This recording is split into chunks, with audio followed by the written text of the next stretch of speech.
নমস্কার বন্ধুরা, Kokkalis cooking শোতে সবাইকে স্বাগত। আজ আমি নিয়ে এসেছি পনিরের একটা দারুণ স্বাদের রেসিপি।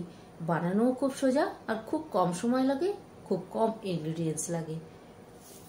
সিম্পল ইনগ্রেডিয়েন্টস দিয়ে বানানো এই রেসিপির স্বাদ একেবারে রেস্টুরেন্ট স্টাইল পনিরের মতো। যে কোনো বিশেষ অনুষ্ঠানের জন্য আপনারা এটা বানিয়ে নিতে পারেন। খেতে কিন্তু দারুণ টেস্টি হয়, আর রুটি, লুচি, পরোটা, রাইস সব কিছুর সঙ্গেই খুব সুন্দরভাবে যায়। আপনি যেটা দিয়ে খাবেন খেতে কিন্তু দারুণ লাগবে। আর আমি এই রেসিপিটার কোনো নাম দিইনি, আপনারা চাইলে কমেন্ট বক্সে এই রেসিপির কী নাম দেওয়া যায় সেটা সাজেস্ট করতে পারেন।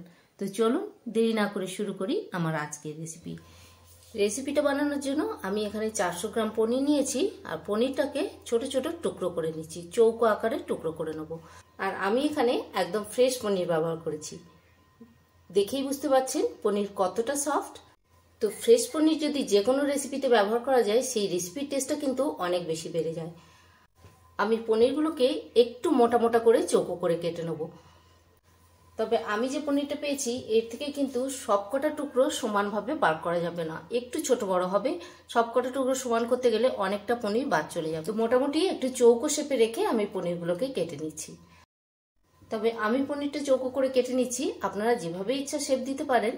তবে একটু মোটা মোটা করে কাটলে খেতেও ভালো লাগবে, দেখতেও ভালো লাগবে। এই দেখুন, এইভাবে চৌকো করে কেটে নিয়েছি, একদম লুডোর ছক্কার মতন দেখতে লাগছে না? তো এইভাবেই আমি পুরো পনিরটাকে পিস করে নিয়েছি। আর এখানে একটা পাত্রের মধ্যে নিয়ে নিয়েছি বেশ খানিকটা সর্ষের তেল। রান্নাটা আমি কিন্তু পুরো সর্ষের তেলেই করব। এবার এই তেলের মধ্যেই আমি কিছু ড্রাই মশলা অ্যাড করে দিচ্ছি। দিয়ে দিলাম কাশ্মীরি লঙ্কা গুঁড়ো 1 চামচ, লাল লঙ্কার গুঁড়ো 1/2 চামচ, ধনে গুঁড়ো 1 চামচ, জিরে গুঁড়ো 1/2 চামচের থেকে একটু বেশি, আর হলুদ। এবার সবকিছু একসঙ্গে মিশিয়ে নিচ্ছি। আচ্ছা, এর মধ্যে দিয়ে দিচ্ছি 1 চামচ নুন। সবকিছু একসঙ্গে খুব ভালো করে মিশিয়ে নিলাম। এখন এর মধ্যে দিয়ে দেবো কসুরি মেথি। 1 টেবিল চামচ কসুরি মেথি এর সঙ্গে মিশিয়ে দিলাম। এখন এই মশলাটা দিয়ে আমি পনিরটাকে ম্যারিনেট করে নেব। তো এর মধ্যে দিয়ে দিচ্ছি পনিরগুলোকে। এই পনিরগুলো এত সফট যে আমাকে খুব আস্তে আস্তে নাড়াচাড়া করতে হচ্ছে, একটু এদিক ওদিক হলেই ভেঙে যাচ্ছে। বাড়ির তৈরি পনির দিয়ে এই রেসিপিটা তৈরি করলেও কিন্তু খেতে দারুণ লাগবে। আচ্ছা, আপনারা কে কে বাড়িতে পনির তৈরি করেন? আমার চ্যানেলে কিন্তু আপলোড করা আছে বাড়ির তৈরি পনির, মশলাদার পনির কিভাবে তৈরি করবেন সেই রেসিপি আপলোড করা আছে, চাইলে দেখে নিতে পারেন। দারুণ টেস্টি হয় কিন্তু পনিরটা, আমি লিংক এখানে দিয়ে দেবো। আচ্ছা, প্রত্যেকটা পনিরের গায়ে যাতে মশলাগুলো সমানভাবে লেগে যায় সেইভাবে কিন্তু পনিরটাকে ম্যারিনেট করে নিতে হবে। আর যেহেতু পনিরগুলো বড্ড নরম, আমি এখানে চামচ দিয়ে মশলাগুলোকে খুব ভালোভাবে পনিরের গায়ে লাগাতে পারছি না, তাই এইভাবেই পনিরগুলোকে আমি একটু নাড়াচাড়া করে নিচ্ছি।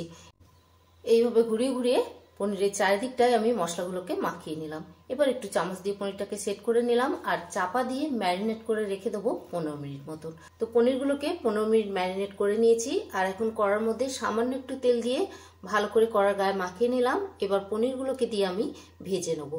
যেহেতু পনিরটা অলরেডি সর্ষের তেল দিয়েই ম্যারিনেট করা আছে, তাই এটা ভাজতে কিন্তু খুব বেশি তেল লাগবে না। কড়ার গায়ে যাতে পনিরগুলো লেগে না যায়, তাই আমি সামান্য একটু তেল দিয়ে কড়াটাকে একটু অয়েলি করে নিয়েছি। আপনারা যদি ননস্টিক কড়া ব্যবহার করেন তাহলে এক্ষেত্রে কিন্তু একদমই তেল লাগবে না। তেল ছাড়াই পনিরগুলো কড়ার মধ্যে দিয়ে দেবেন, তাহলে পনিরগুলো বেশ একটু গ্রিল গ্রিল টাইপের ভাজা হয়ে যাবে। পনিরগুলোকে আমি কড়ার মধ্যে দিয়ে দিয়েছি। এবার হালকা হাতে একটু নাড়াচাড়া করে নিচ্ছি। পনিরগুলো ভাজতে একটু সময় লাগবে, একদম ঢিমে আছে পনিরগুলো ভাজা হবে। তো যতক্ষণ পনিরটা ভাজা হচ্ছে ততক্ষণ আমি আর একটা মশলা এখানে রেডি করে নিচ্ছি। গ্রেভি তৈরির জন্য এখানে একটা মশলা রেডি করে নিয়েছি এখানে 4 মগজ, আদা, কাজু বাদাম, কাঁচা লঙ্কা, আর নিয়েছি কয়েক টুকরো পনির। আমি 1 টুকরো পনির নিয়েছি, আর এমনি সাইড থেকে যে পনির বেরিয়েছে ছোট ছোট সেগুলোকে এখানে নিয়ে নিয়েছি। এবার মিক্সিতে একটা স্মুথ পেস্ট তৈরি করে নিয়েছি। কাজু বাদাম আর 4 মগজ যদি আগে থেকে ভিজিয়ে রাখা যায় তাহলে এই পেস্টটা অনেক বেশি স্মুথ হয়ে যায়। আমি কাজু বাদাম 4 মগজ আগে থেকে ভেজাইনি, তবে মিক্সিটা একটু বেশি সময় ঘুরিয়ে নিয়ে একটা স্মুথ পেস্ট তৈরি করে নিয়েছি।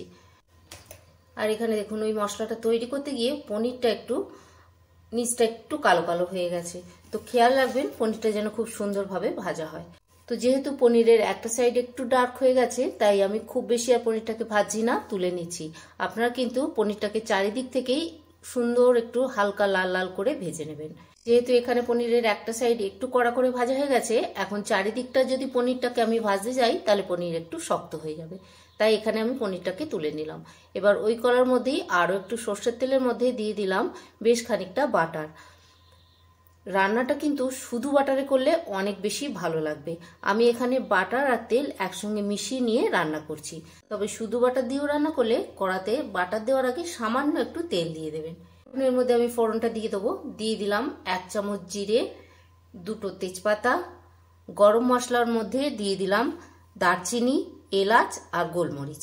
এবার হালকা একটু নাড়াচাড়া করে নিয়ে একটু সুন্দর গন্ধ বেরোলে এর মধ্যে দিয়ে দিচ্ছি তৈরি করে রাখা সেই মশলার পেস্টটা। আচ্ছা, এই পেস্টটা আমি কোন জিনিসটা কি পরিমাণে তৈরি করেছি সেটা এখন বলে দিচ্ছি। 4 মগজ নিয়েছি 1.5 টেবিল চামচ, আদা নিয়েছি 1 ইঞ্চি, কাজু বাদাম নিয়েছি 8-10টা মতো। আমি ভাঙা কাজু নিয়েছি সেই হিসাবেই বললাম 8-10টা, গোটা নিলে আপনারা 4-5টা নিলেই হয়ে যাবে। আর নিয়েছি 4টে কাঁচা লঙ্কা। এই রেসিপিতে আমি ঝাল হিসেবে কাঁচা লঙ্কাটাই ব্যবহার করছি, আর রং হওয়ার জন্যই দিচ্ছি আমি কাশ্মীরি লঙ্কা গুঁড়ো।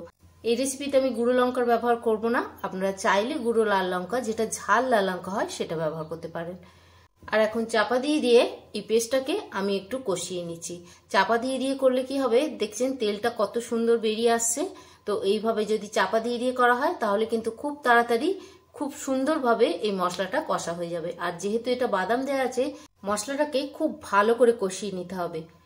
খুব ভালো করে যদি কষা না হয় তাহলে কাঁচা বাদামের একটা গন্ধ কিন্তু থেকে যাবে। তো এইভাবেই আমি চাপা দিয়ে ভেজে নিচ্ছি। আর যখন ভাজতে ভাজতে দেখবেন কড়ার গায়ে বেশ লেগে লেগে আসছে, একটু খন্তি দিয়ে তুলে দেবেন, আবার নাড়বেন, তাহলেই দেখবেন মশলাটা খুব সুন্দরভাবে ভাজা হয়ে গেছে। আর আমার মতো যদি অল্প তেলে রান্না করেন তাহলেও কিন্তু এই মশলাটা কষার সময় জল দেবেন না। বেশ কিছুক্ষণ নাড়াচাড়া করার পর দেখবেন মশলাটা কষে এলে হালকা হালকা তেল ছেড়ে দিয়েছে। যেহেতু বাদাম আছে, তেল কিন্তু একটু ছাড়বেই। তো আমি মশলাটাকে খুব ভালো করে কষিয়ে নিয়েছি, দেখছেন হালকা হালকা তেল ছেড়ে গেছে। এখন এর মধ্যে দিয়ে দিচ্ছি দই। আর দইয়ের সঙ্গে আমি বেশ কয়েকটা ড্রাই মশলা অ্যাড করেছি, সেটা আমি আপনাদের একটু পরে দেখিয়ে দিচ্ছি। দই দেওয়ার পরও কিন্তু মশলাটাকে আমি খুব ভালো করে কষিয়ে নেবো, আর এক্ষেত্রে মাঝে মাঝে একটু চাপা দিয়ে দেবো। আর এখন এর মধ্যে মিশিয়ে দিলাম কাশ্মীরি লঙ্কা গুঁড়ো। আমি লাল লঙ্কা দিচ্ছি না, আগেই বলেছি কাঁচা লঙ্কা ঝাল এতে থাকছে। আর দিয়ে দিলাম কসুরি মেথি। এবার এই পুরো মশলাটাকে একটু সময় নিয়ে ধিমে আঁচে কষিয়ে নেবো ভালোভাবে। দেখবেন চাপা দিয়ে ধিমে আঁচে যদি ভাজা হয় মশলাটা, আস্তে আস্তে খুব সুন্দর ভাজাও হয় আর তেলটাও ছেড়ে বেরিয়ে আসে। তো আমি এখানে মশলাটাকে এখন চাপা দিয়ে দিচ্ছি, এটা একটু হতে থাক, ততক্ষণ আমি দেখিয়ে দিই দইয়ের সাথে কি মিশিয়েছি। আমি এখানে 3 টেবিল চামচ দই নিয়েছি, তার মধ্যে দিয়ে দিয়েছি 1/2 চামচ হলুদ, দিয়ে দিচ্ছি 1 টিস্পুন আর সামান্য একটু জিরে গুঁড়ো, দিয়ে দিলাম 1.5 টেবিল চামচ ধনে গুঁড়ো। যেহেতু এটা দই দিয়ে রান্না হচ্ছে আর পনিরের রেসিপি হচ্ছে, তাই ধনে গুঁড়োটা কিন্তু একটু বেশি লাগবে। এবার সবকিছু একসঙ্গে ভালো করে এটা একটা পেস্ট তৈরি করে নিয়েছি। আমি এখানে যে টক দইটা ব্যবহার করেছি সেটা হচ্ছে ভাড়ে পাতা টক দই। আর ভাড়ে যে দইগুলো থাকে সেই দইগুলো দেখবেন একদম স্মুথ হয়।